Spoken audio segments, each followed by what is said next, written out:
You are the current living boyfriend of the plaintiff's ex-wife? Soon to be. Of the plaintiff's wife. Correct. Mr. Adamus's complaint is that as a result of you making a call to the police, he was defamed when you said that he was trespassing. It was a false call to the police, and he wants to be compensated to the tune of $2,500. That's what the case is about. So in order to make this whole thing in context that I understand, how long have you been living with Mrs. Adamus? Since June of 21. How long do you know her? Since January of 21. Have you ever been married? Yes, I have.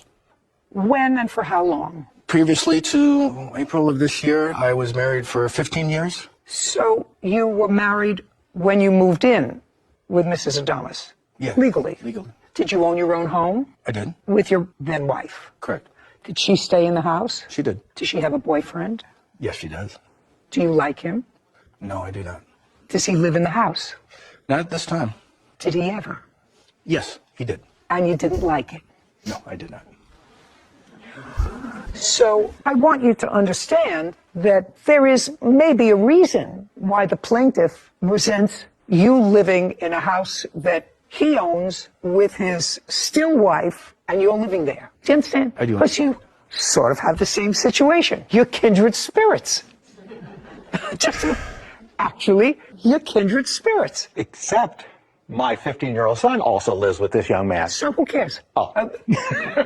Oh, that's all right. But you understand why he might be annoyed. I do, but... Okay.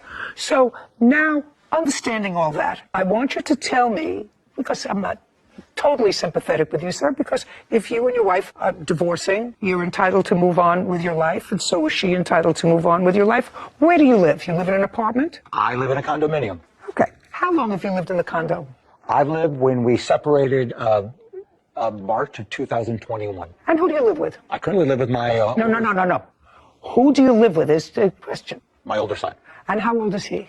19. And how many bedrooms are in the condo? 2. And what about you? Have a girlfriend? Yes, I do. Ever stay over? My house? No. Do you ever stay at her house? No. Does she live with her children? Yes. And is she divorced? Yes. And she stayed in the house? Yes. You see how all these things go? It's just that as the world turns, it's just what happens. I've been there. Understand it all. Can either make it hard or difficult. Who pays the mortgage on the house? Paid off. Okay. So you have one teenage child, your wife has the other. Yes. And how close is the judgment to divorce to being finalized? Not close. Not close. Is that for financial reasons or custody reasons? Financial. Had to do with the house? Yes. Okay. How much is the house? I'm just fleshing this out. Speculating. Only because I'm a little bit of a yenta. Behind this purple robe is a little bit of a... You know, with the housing market, being a CPA, you know, it's hard to say, but I would say somewhere... Why don't you give Sarah the address of the house and we'll tell you what this estimate is. California. While she's looking that up, tell me when you and your wife purchased it. 2006. August of 2006. And during the course of the marriage, were you employed all the time? 100%. And what about your wife? 100%. So you were both employed and both contributed to the house. Fair statement? Yes. Great. Okay. It's 4 bedrooms, 2.5 baths. This estimate is $552,000. And just for my own curiosity, what's the rub about the house? The rub Come about on, it's simple. The rub about the house is she's now went in and spent an ungodly amount of money on fixer-upper after I moved out and went into massive amount of debt. The house was fully paid off, and she's now in massive debt. She's put in fixer-upper. No, don't look at her. Okay, look at me. Okay. So she's fixed up the house after you moved out. Correct. And? It's not a problem. Just a second. So what's the problem? There is no problem with the house, meaning that we're still debating who's actually going to end up with the house. We haven't decided. Well, whoever wants to be in the house buys the other one out. Exactly. For $260,000. Correct. Okay? It would seem to me that would be easy. I think so. Okay. Now that I've satisfied the yenta in me, I'm getting back to the case. All right. He called the police. This incident, according to what I read, Mr. Adamus, happened on November 5th? Correct. You went to the house to pick up your son? Correct.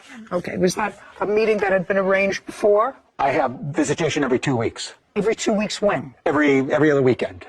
Well, so was this a weekend? Yes, that was one where I was going to go pick him up. Okay. Had you spoken to him? Yes. And so he was expecting you to come at a certain time? Absolutely. What time? Approximately there, we'd arranged about 7:15, that 7:15, 7:30 that night. Okay. And you had visitation fixed by the court, and you had been enjoying that with your son for a period of time? Correct. Okay. What happened when you got there at 7:15? Well, on that particular visit, my wife had taken his key to the house, and I had... No.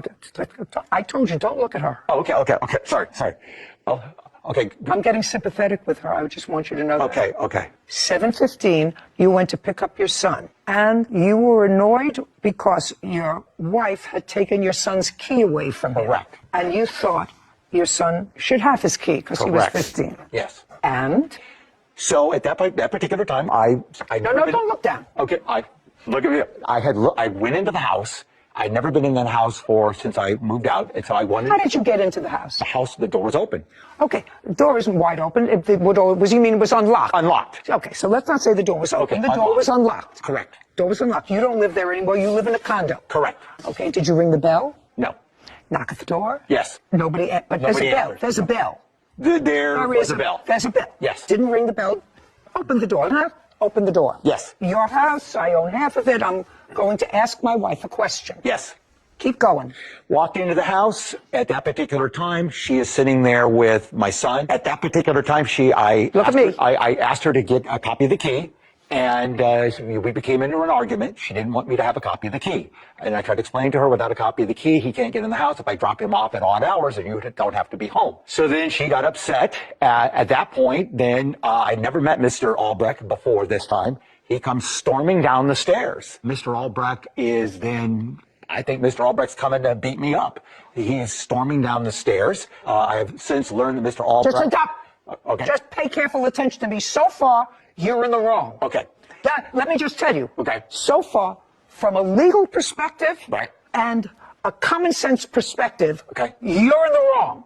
I'll explain why in a second. So I walk into the house.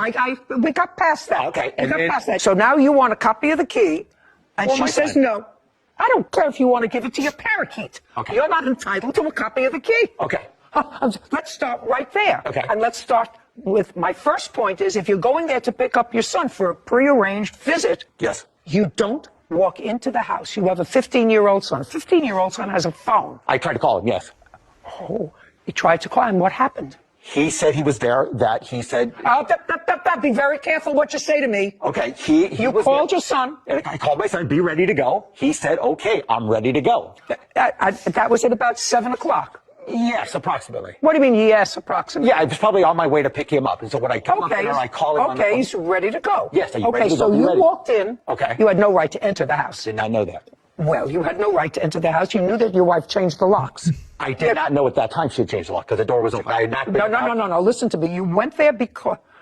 Mr. Adonis, you'd have to be a two-process thinker, sir, before you give me a lot of baloney. If you needed a copy of the key to a house that you partially own, Yes. you would have had a key to the house. Correct. You didn't need a copy to make because you would have had one. Okay. So you knew that your old key didn't open the house. Otherwise, you would have said, your mother took away your key.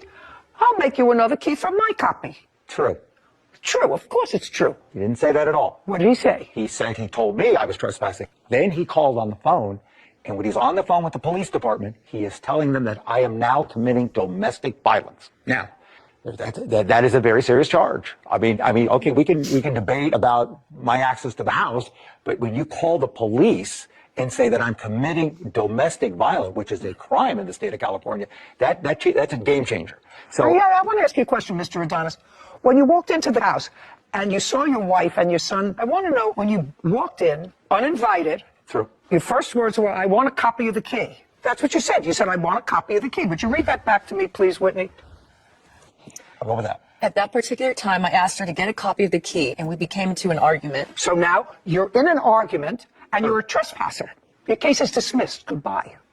Goodbye. What stood out to me here is how often people confuse emotional history and legal permission. Maybe he's not aware of this, but it's not trespassing only if the door is locked or if there's, I don't know, police tape or something in front blocking your way. That's just not how it works. And in a way, what makes a case like this kind of spiral out of control is that on one hand, you have somebody that is just not taking no for an answer and keeps pushing and pushing and pushing. And I think that's what happened during that day. I think this entire legal process they've been in is very reflective of that day when he gets there and he's not taking no for an answer. And did the situation become dangerous? Don't know. Could it have?